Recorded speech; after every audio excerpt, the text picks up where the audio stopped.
하나님 말씀 함께 보도록 하겠습니다.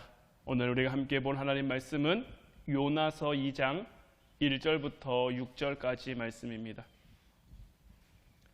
요나서 2장 1절부터 6절까지 말씀, 우리 다 같이 한 목소리로 함께 말씀 보도록 하겠습니다. 요나가 물고기 뱃속에서 그의 하나님 여호와께 기도하여 이르되 내가 받는 고난으로 말미암아 여호와께 불러 아뢰었더니 주께서 내게 대답하셨고 내가 스올의 뱃속에서 부르짖었더니 주께서 내 음성을 들으셨나이다. 주께서 나를 깊음 속 바다 가운데 던지셨으므로 큰 물이 나를 둘렀고 주의 파도와 큰 물결이 다 내 위에 넘쳤나이다. 내가 말하기를 내가 주의 목전에서 쫓겨났을지라도 다시 주의 성전을 바라보겠나 하였나이다. 물이 나를 영혼까지 둘러싸우며 깊음이 나를 애워싸고 바다풀이 내 머리를 감쌌나이다. 내가 산의 뿌리까지 내려갔사오며 땅이 그 빗장으로 나를 오래도록 막았사오나 나의 하나님 여호와여 주께서 내 생명을 구덩이에서 건지셨나이다. 아멘. 오늘 이 시간에는 하나님이 이끄시는 대로라는 말씀 제목 가지고 우리가 함께 은혜 나눌 때에 하나님의 함께하심, 하나님의 이끄심이 여러분들 가운데 충만히 나타날 수 있기를 주님의 이름으로 축원해 드립니다. 김치를 담글 때 제일 먼저 뭘 해야 될까요? 김치를 담그려면 제일 먼저 하는 것이 배추를 소금에다가 절여야 되죠. 왜 배추를 소금에다 절입니까? 배추가 숨이 다 죽어야 나긋나긋해진다라고 표현을 하더라고요. 배추가 나긋나긋해져야 김치가 맛있게 잘 될 수 있기 때문이죠. 우리는 어떨까요? 우리도 우리의 삶이 좀 하나님 앞에 나긋나긋해질 수 있어야 돼요. 그래야 복되는 거예요. 하나님이 우리에게 어떤 옷을 입히시든지 하나님이 우리에게 어떤 삶의 자리를 허락하시든지 우리는 그 삶의 자리에서 나긋나긋하게, 까칠하게 살아가는 게 아니라 사납게 살아가는 것이 아니라 나긋나긋하게 살아가야 우리가 하나님과 함께 우리의 삶이라는 길을 걸어갈 수가 있는 거예요. 오늘 본문 5절 6절 말씀을 보면 물이 나를 영혼까지 둘러싸우며 깊음이 나를 애워싸고 바다풀이 내 머리를 감쌌나이다. 내가 산의 뿌리까지 내려갔사오며 땅이 그 빗장으로 나를 오래도록 막았사오나 나의 하나님 여호와여 주께서 내 생명을 구덩이에서 건지셨나이다. 정말 이제는 완전히 다 끝났다라고 생각할 만큼 요나가 바닷물에 푹 절여지고 있음을 이 5절 6절 말씀을 통해 알 수가 있죠. 물이 나를 영혼까지 둘러쌌고 깊음이 나를 애워쌌고 바다풀이 내 머리를 감쌌고 내가 산의 뿌리까지 내려갔고 땅이 그 빗장으로 나를 나오지 못하도록 오랫동안 막았다. 내가 이만큼 절여지고 또 절여지고 또 절여졌다라는 거예요. 그러니까 그제서 나의 하나님 여호와여 주께서 내 생명을 구덩이에서 건졌다라는 거죠.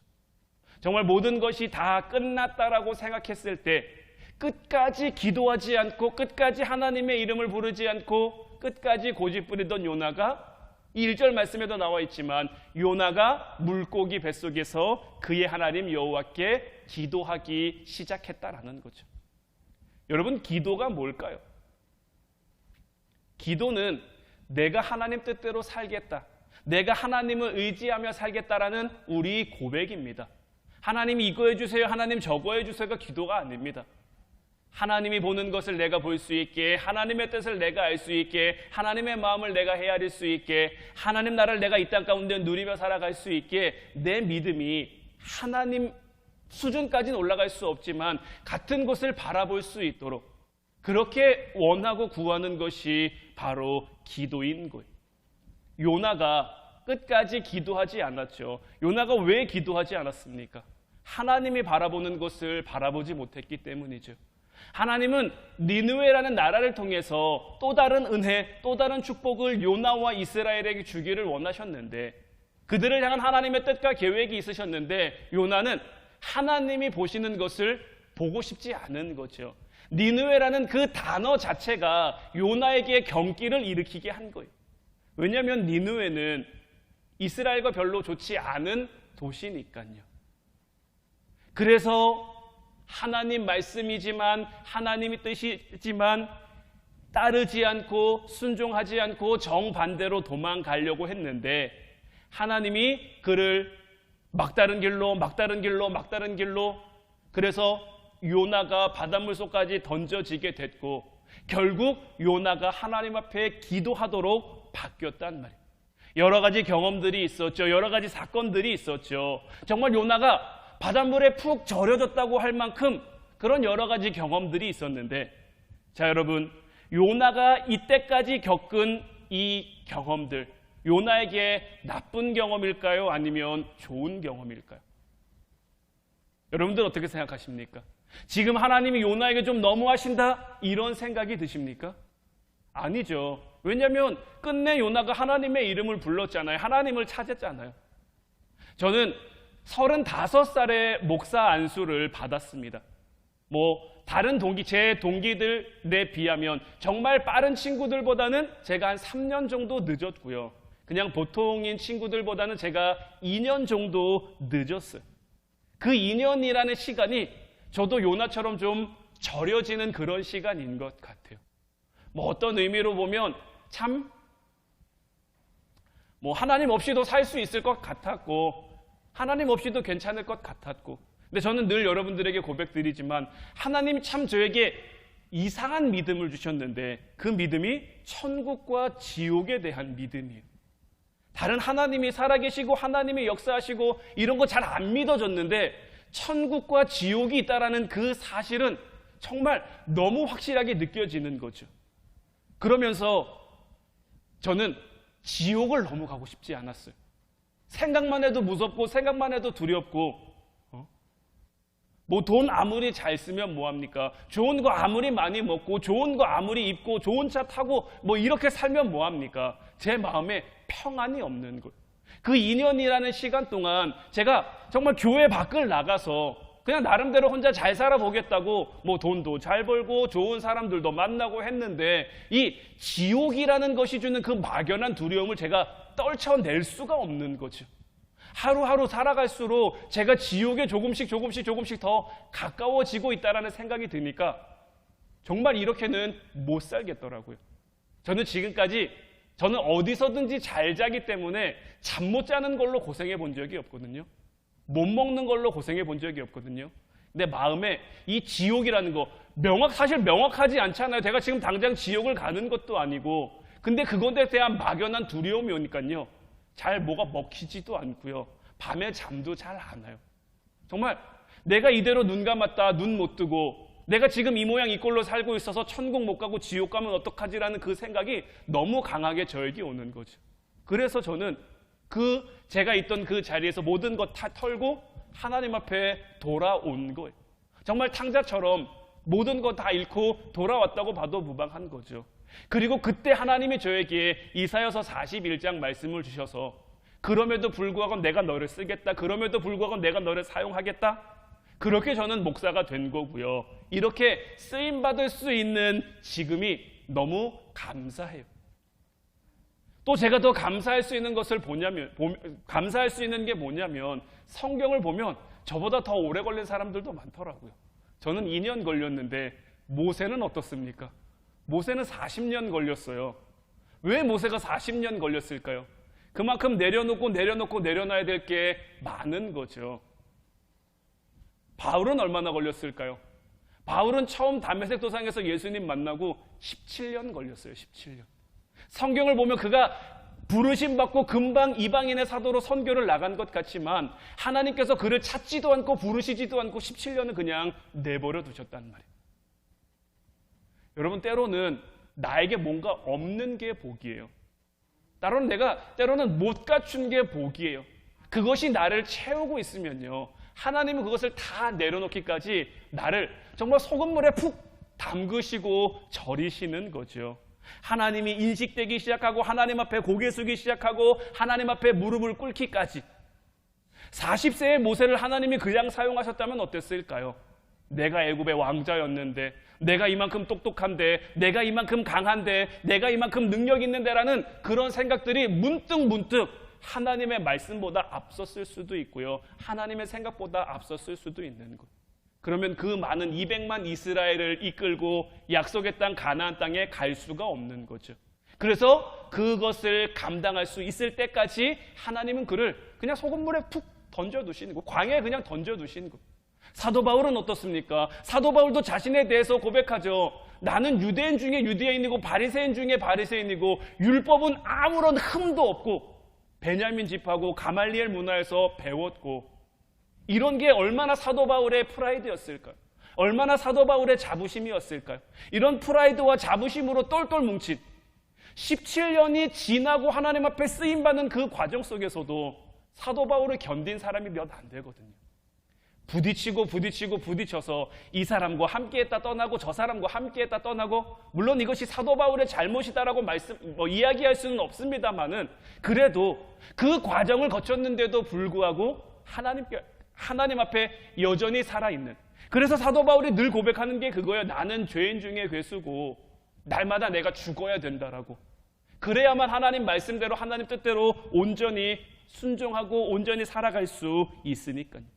우리의 삶도 마찬가지입니다. 우리의 삶 가운데 온전히 하나님이 인식되기 시작하고 우리가 하나님 앞에 고개를 숙이고 하나님 앞에 무릎을 꿇기까지 우리가 절여지고 또 절여져요.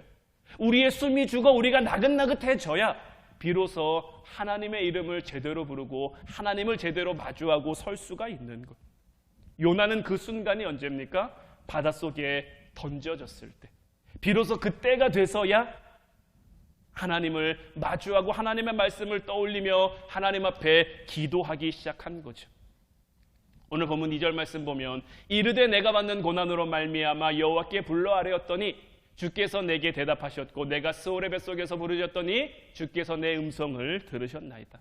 이 말씀은 시편 120편 1절 말씀을 인용한 거예요. 내가 환난 중에 여호와께 부르짖었더니 내게 응답하셨도다. 그리고 3절에 나와 있는 기도는 시편 42편 7절 주의 폭포 소리에 깊은 바다가 서로 부르며 주의 모든 파도와 물결이 나를 휩쓸었나이다. 이 말씀을 인용해서 지금 요나가 기도하고 있는 곳. 그러니까 그 요나가 어떻게 보면 굉장히 지금 절박한 상황이에요. 뭔가 되게 평안하고 뭔가 되게 여유 있는 상황이 아니란 말이에요. 바닷물 속에 던져졌어요. 내가 점점 깊이 내려가고 있고, 그러다가 뭔가 나를 삼켜서 보니까, 제가 지난번에도 말씀드렸습니다마는 요나가 들어간 물고기 뱃속 어땠을까요? 굉장히 좋지 않은 환경이, 냄새도 나고요, 축축하고요, 어둡고요, 정말 다시는 경험하고 싶지 않은 그런 순간, 그런 상황, 그런 장소이지만 그때 요나는 하나님의 말씀을 떠올리며 하나님의 이름을 부르고 있는 것. 이게 우리를 향한 하나님의 은혜라는 것을 깨닫는 여러분들이 되시기를 주님의 이름으로 축원해 드립니다. 이렇게 깨달을 수 있는 게 은혜인 것. 하나님이 내게 응답하시고 하나님이 나와 함께 하신다라는 것을 깨닫는 것이 하나님이 우리에게 주시는 가장 귀한 은혜라는 것을 늘 잊지 않고 살아가는 여러분들이 되시기를 주님의 이름으로 축원해 드립니다. 그런데 우리는 자꾸 우리의 삶 가운데 좋은 경험을 하기를 원합니다. 내가 뭘 하든지 잘 되기를 바라지 안 되기를 바라는 사람은 아무도 없어요. 그러나 모든 좋은 경험만 가지고는 하나님을 배울 수가 없는 거예요.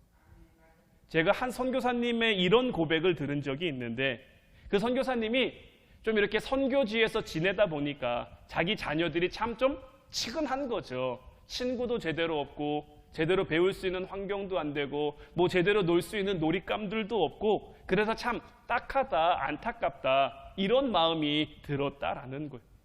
그런데 얼마 지나지 않아 그렇지 않음을 깨달았는데, 왜 깨달았냐면 이 선교사님이 한국에 나와서 보니까 한 식당을 갔는데 한 가족이 앉아서 식사를 하고 있는데 아빠 핸드폰, 엄마 핸드폰, 자녀들 핸드폰, 아무도 서로의 얼굴을 쳐다보지 않아요.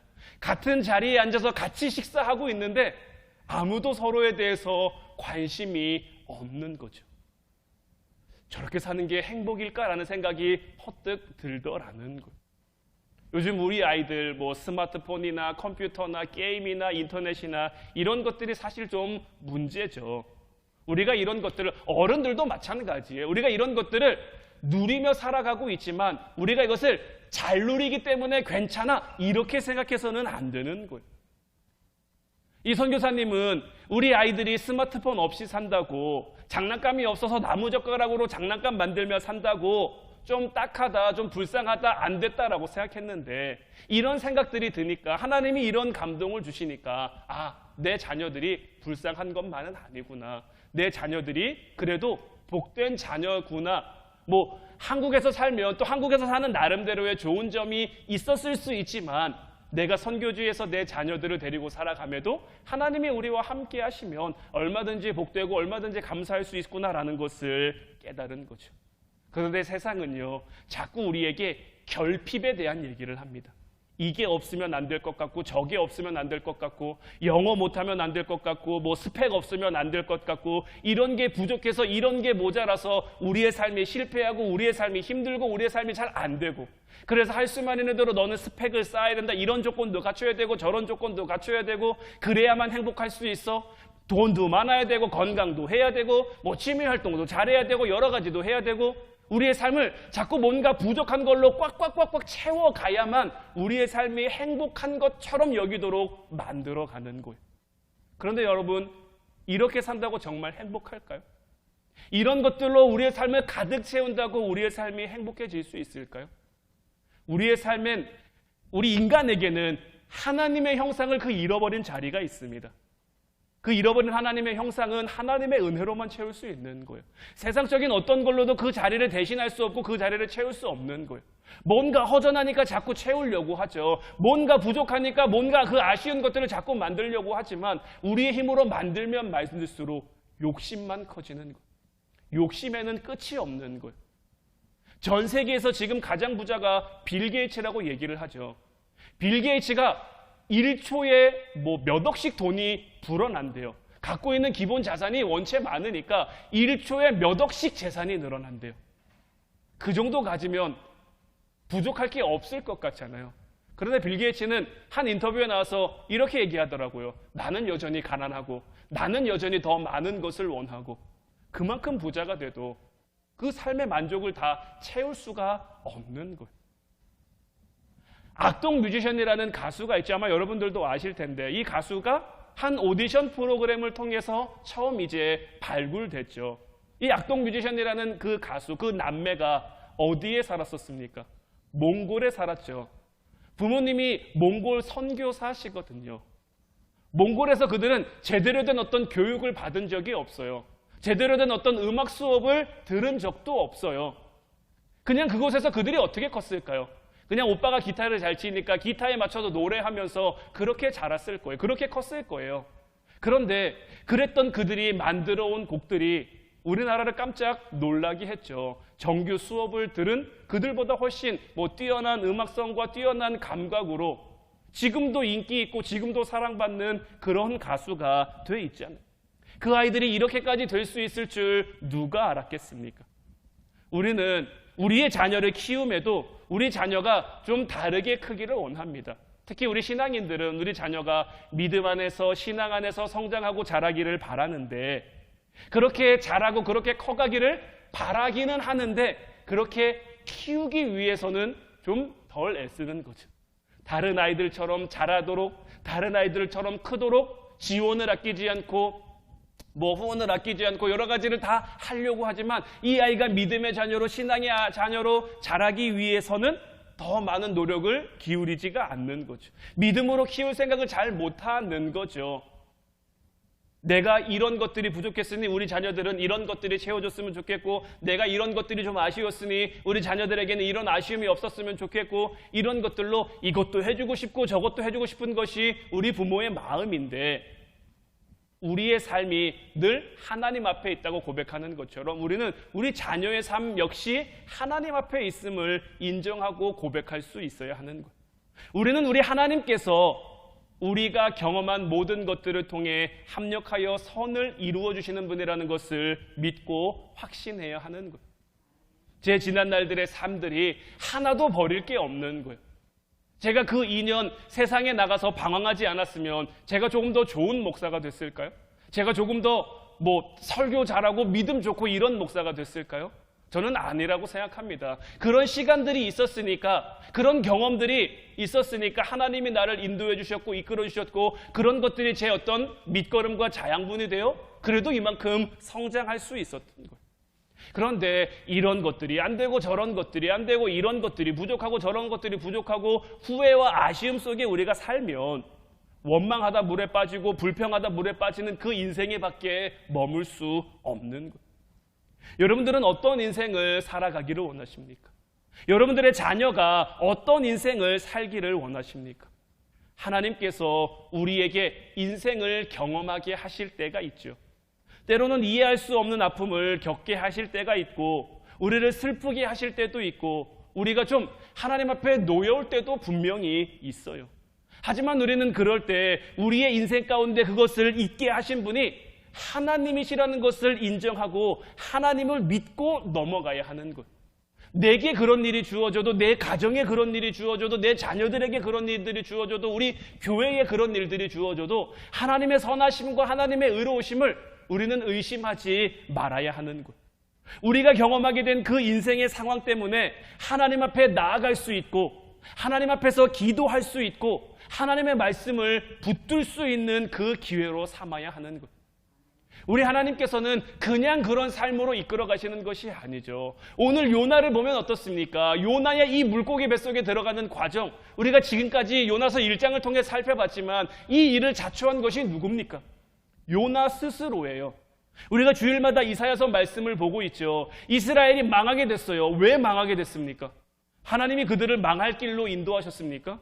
아니죠. 하나님은 그들을 젖과 꿀이 흐르는 가나안 땅에 인도하셨고 분명히 약속하셨거든요. 너희가 내 말을 지키고 너희가 내 말을 준행하고 너희가 내 백성이 되면 내가 너희의 하나님이 되어 강하고 견고한 나라, 은혜가 끊이지 않는 나라, 이른 비와 늦은 비가 때를 따라 내리는 그러한 나라가 되게 하시겠다라고 약속하셨는데 이스라엘 백성들이 그 말씀 가운데 거하지 못한 거죠. 하나님이 원하시는 것과 반대 방향으로 가니까, 하나님이 원하시는 것과 다른 방향으로 가니까 하나님께서 그 방향을 수정시켜야죠. 그 방향을 수정시키기 위해 어떻게 합니까? 김치를 담글 때 배추 절이는 것처럼 그들을 절이는 거죠. 여러분들 상처에 소금 이렇게 뿌리면 어떻게 되는지 아세요? 상처 난데 소금물 이렇게 담으면 어떻게 되는지 아세요? 진짜 아파요. 네, 진짜 아픕니다. 네. 그런데 그 과정이 이 살을 아프긴 하지만 그 상처가 심하게 되는 것은 아니죠. 소금에는 어떤 살균 효과가 있어서 상처가 빨리 나을 수 있게 해주는 거죠. 하나님이 우리의 삶에 경험하게 하신, 하나님이 이스라엘에게 경험하신 그 이방 민족들의 침략, 그래서 나라가 망하고 나라가 없어지는 지경에 이르렀지만 그것을 통해 하나님은 그들이 더 강하고 견고한 나라가 될 수 있게, 하나님이 그들을 선민으로 택하셨지만 선민으로 살아가지 못했어요.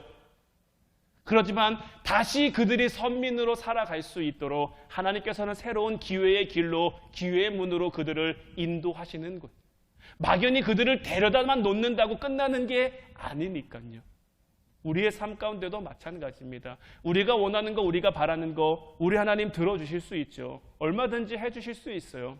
물질의 축복 우리가 원하는 만큼 부어주시고도 남을 수 있는 그런 분이시죠. 그런데도 안 주시는 이유가 어디 있을까요? 그것이 우리에게 복이라면 얼마든지 주겠죠. 그것이 우리에게 복이 될 수 있다면 얼마든지 주겠지만 그것이 우리에게 주어졌을 때 우리가 그것을 관리하고 우리가 그것을 간수할 능력이 없다면 그것이 오히려 우리에게 화가 되는 것. 요나는 바다 맨 밑바닥까지 내려갔죠. 하지만 하나님을 놓지 않았기에 다시 올라올 수 있었던 것. 그 상황 때문에 기도하게 됐고요. 주님의 말씀을 떠올릴 수 있었고요. 그리고 이것이 바로 요나가 주님 앞에 나아갈 수 있는 그 힘이 된 거예요. 이런 경험들이 요나의 삶에 이제 밑거름이 되겠죠. 이제 요나의 삶 가운데 이런 경험들이 하나님 앞에 살아갈 수 있는 그런 능력이 되겠죠. 그래서 경험은 좋은 겁니다. 우리 인생에서 정말 아프다고 여겼던 그 순간들이 나를 강하게 만들기도 하고요. 내 인생에서 정말 복되다라고 여겼던 그 순간들이 때로는 나를 무너뜨리기도 하는 것. 우리는 이 점을 명심해야 하는 것. 그래서 하나님께서 우리 인생 가운데 우리를 세워가실 것을 믿는 저와 여러분들이 되어야 하는 거예요. 우리 하나님은 신실하신 분이고요. 우리 하나님은 실수가 없는 분이에요. 비록 지금은 우리가 이해하지 못하는 과정 가운데 있다고 할지라도 아픈 상황, 어려운 상황, 건강과 재정과 환경이 비록 우리가 바라는 것처럼 하박국 선지자의 고백처럼 무화과 나뭇잎이 마르고 포도 열매가 없으며 우리의 양떼가 없고 외양간에 송아지 없고 감람나무 열매 그치고 논밭에 식물이 없어도 하나님으로 말미암아 하박국 선지자 역시 마찬가지잖아요. 나라가 망해요. 나라가 망하는 상황에서 하나님 앞에 감사하다. 주 여호와는 나의 힘이시라 나의 발을 사슴과 같이 하사 나의 높은 곳으로 다니게 하시리라고 고백할 수 있는 거예요. 지금 우리의 이해하지 못할 그 순간과 상황들을 통해 이 경험들을 통해 하나님은 우리를 더 멋지게 세워가실 줄로 믿어요. 이제 이 믿음으로 한 걸음 한 걸음 더 나아갈 수 있는 저와 여러분들 되시기를 주님의 이름으로 축원해 드립니다. 이제 우리 같이 찬양하고 기도하기를 원하는데 오늘 이 시간에는 주님 말씀하시면 이 찬양 같이 고백했으면 좋겠어요. 정말 이 찬양의 가사가 우리 믿음이 되어야 되고 우리 신앙이 되어야 해요. 주님이 말씀하시면 내가 나가고요. 주님 뜻이 아니면 아무리 내가 원하고 아무리 내가 바래도 그 자리에 멈춰서고요.